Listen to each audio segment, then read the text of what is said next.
first non-holiday-ish Monday of the month, right? Couldn't have him here on that very first Monday. San Diego Mayor Todd Gloria wants to answer your question. Yeah, he's joining us tonight for your questions answered by Mayor Todd Gloria. Mayor Gloria, thanks as always for joining us. My pleasure. Good to see you both. Yeah, good to be here. Good to see you. The first time we went through all of this, the first waves, one viewer says, it seemed like our testing procedure was more organized, at least to them. And now it seems that people are scrambling and the lines are hours long. What's going on here?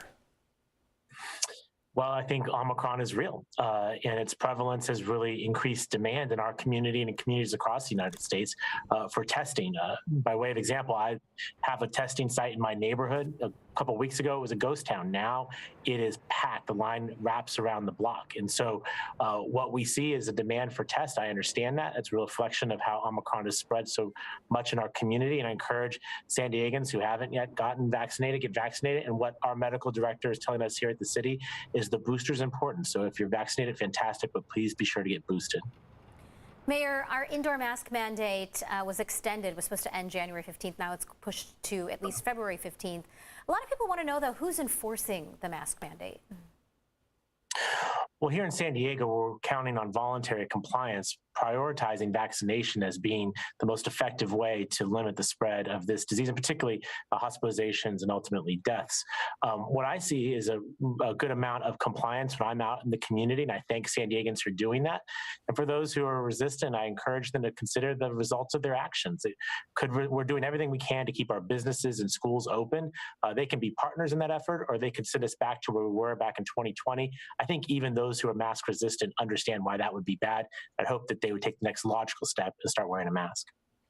Mayor Gloria, we're seeing COVID hit the San Diego Fire Department pretty hard, and we don't know whether these firefighters were vaccinated or not. That's not the issue here, because we know that Omicron's been running through people who are fully vaccinated. But we've seen what are being called brownouts, with some stations having to be shut down.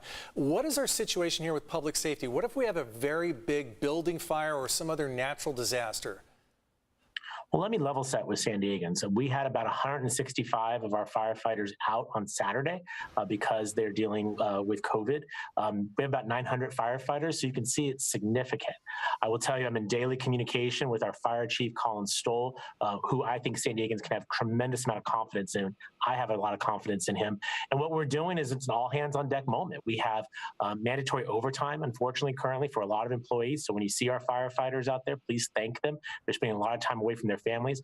Firefighters who often do administrative or supervisorial tasks are now been put onto rigs so that they're in the community. And of course, we have mutual aid where we can rely upon other agencies who, by the way, are also dealing with this to help each other out. I believe that we are prepared for the worst possible circumstances, but the best thing that we could have is to contain this virus. And Carlo, you mentioned we don't know the status of the vaccinations. I will tell you we have a lot of vaccinated firefighters. And the fact is that because they're vaccinated, it's extremely unlikely that they'll get seriously sick, be hospitalized, or die, which means they can be back to work here in a number of days. That's the power of the vaccines, and that's why we have a vaccine mandate at the city of San Diego. Let's hope we can stop the spread and get that number back up and get these firefighters back on the job. Let's push now to the story in the Midway area, the redevelopment. It seems like we've been talking about it for so long. What would you like to see done with the sports arena? Whatever it is, I want to see it fast. Let me just tell you, my vision for this is clear. We need to take that taxpayer property and build a world-class development that includes a lot of homes that working and middle-class San Diegans can afford to live in, as well as a new world-class entertainment venue to replace our aging sports arena facility. We have 5 completed applicants to take out and carry out that vision. My team is meeting with those folks now. We're asking them supplemental questions about how they'll make sure the jobs created are local, good paying jobs, how we can make sure that we hit the highest targets possible when it comes to that affordable housing. And we'll take those proposals, present them to the city council later this year for them to choose from. At the same time, we have some legal issues around this, and we're trying to mop up the mistakes of the past administration to make sure this project stays on track. But again, I'm laser focused on trying to make sure this is not a San Diego special. One of those things like a new football stadium or new airport or convention center expansion where we talk about endlessly and never see progress on. I want to see progress on this site. I think it's extremely important that we increase the amount of inventory of housing that regular families here in San Diego can afford. A lot of people looking to see some change there, some good use of that property. Mayor Todd Gloria, join us at the start of every month. Last week was, the recognized New Year's holiday, so we skipped one, but we'll look forward to seeing you again next month, excuse me. Happy New Year, Mayor. Yeah. Happy New Year to you all. Thanks. And Mayor Todd Gloria's annual State of the City address takes place this Wednesday.